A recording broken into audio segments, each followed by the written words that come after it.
महेंद्र पांडे जी वैशुद्ध दिखावा में न तो कोई तिलक है, न कोई टीका है, न कोई गिरुआ वस्त्र है, न कोई खास पहनावा है, न कोई रंगीन कपड़े पहनते हैं, न कोई खास कपड़े पहनते हैं, न तो मंदिर जाते दिखते हैं वो, न तो और भी पूजा पाठ में सम्मिलित होना, भाग लेना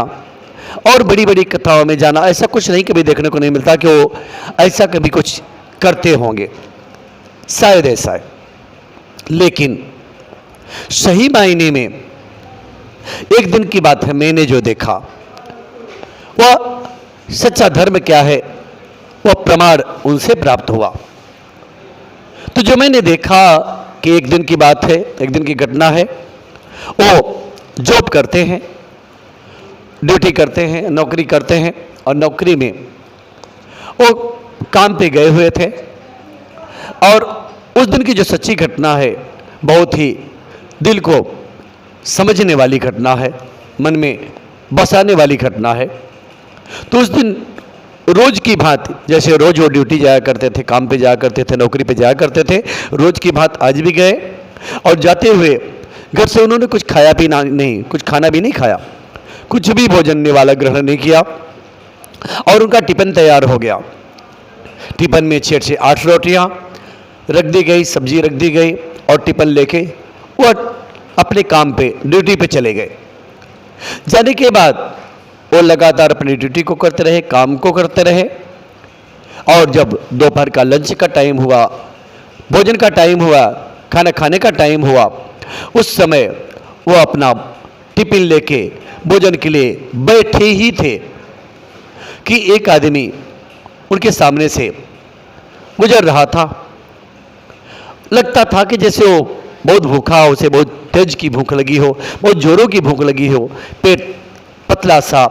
दुबला सा, पेट चिपका हुआ, चेहरे पे मायूसी सी, चेहरे पे कोई रौनक नहीं, ऐसी स्थिति में चेहरा दबा हुआ, शायद उसके जेब में पैसे भी नहीं थे और इस प्रकार से वह व्यक्ति जा रहा था। तो महेंद्र पांडे जी ने पूछा कि क्या तूने खाना खाया है? तो व्यक्ति ने कहा खाना तो नहीं खाया हूं पर जा रहा हूं कुछ खाने के लिए। तो महेंद्र पांडे जी ने कहा ए भाई सुन, इधर आ, क्यों जा रहा है, जरा सुन, मेरे पास बैठ। वो व्यक्ति बैठ गया। महेंद्र पांडे जी ने अपने टिफिन से सब्जी और 6 रोटी, सब्जी और 6 रोटी निकाल करके उसे दे दिए और बोले ये तो खा ले। और जैसे ही उसको परोसते हैं वह भोजन उसको खाने के लिए,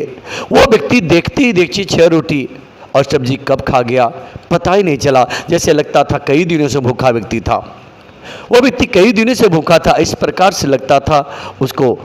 भूख मिटानी थी, उसकी भूख बड़ी थी। महेंद्र पांडे जी ने कहा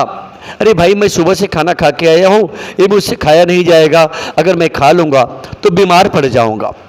तो इससे बेहतर है कि बीमार होने से अच्छा है ये 2 रोटी और सब्जी जो है इसको भी तू खा ले। और महेंद्र पांडे जी ने देखते ही देखते अपने टिफिन का जितना भोजन था सारा का सारा भोजन उस बंदे को खिला दिया, उस व्यक्ति को खिला दिया और सुबह से लेके शाम तक बिना खाए वो ड्यूटी पे खड़े रहे और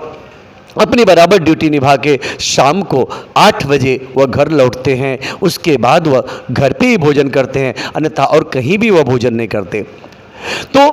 मुझे पहली बार ऐसा लगा, मैंने जो अपनी आंखों से देखा, समझा सही मायने में कि सच्चा धर्म क्या है, सच्चा धर्मात्मा कौन है, सही मायने में धर्म क्या सिखाता है और क्या कहता है, वो शिक्षा मुझे महेंद्र पांडे जी से मिली और मुझे बड़ा अच्छा लगा ऐसा देख के। भले ही वो मंदिर न जाए, भले ही कोई व्यक्ति मंदिर न जाए, कोई व्यक्ति दानी न हो, कोई व्यक्ति दिखावाबाजी न करे, कोई टीका न लगाता हो, गिरुआ वस्त्र ना धारण करता हो, भगवा ना पहनता हो, परंतु अगर उसके अंदर दया है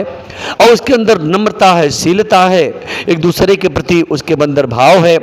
और जो व्यक्ति अपने सामने का अपना भी खुद का निवाला उठा करके और किसी को खिला देता है और स्वयं भूखा रह सकता है, तो मेरा मानना है कि इससे बड़ा कोई धर्मात्मा, इससे बड़ा कोई धार्मिक और इससे बड़ा कोई भगवान का भक्त नहीं हो सकता। तो मित्रों, मैं समझ रहा हूँ, मैं समझ पा रहा हूँ कि जैसे मुझे यह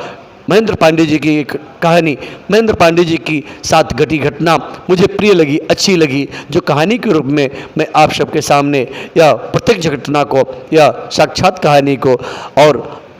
अच्छी कहानी को मैंने आप सबके बीच में ला के रखा। जैसे मुझे अच्छा लगा शायद आप सबको भी अच्छा लगेगा और इससे आप सबको भी शिक्षा प्राप्त होगी। अगर आप सबको यह कहानी अच्छी लगे, ऐसी सच्ची घटना अच्छी लगे महेंद्र पांडे जी की, तो मैं चाहूँगा कि आप सब इस वीडियो को ज़्यादा से ज़्यादा शेयर करें लोगों के बीच में, जिससे एक अच्छी शिक्षा, अच्छे धर्म की स्थापना हो और मुझे भी खुशी मिले। और इस वीडियो को ज़्यादा से ज़्यादा लाइक करें, ज़्यादा से ज़्यादा शेयर करें और कमेंट करें। अगर कुछ भी आपको समझ में आता है इस विषय के बारे में, अगर अपनी कोई सलाह देना चाहते हैं इस कथा के बारे में, तो आप लोग अवश्य कमेंट करें।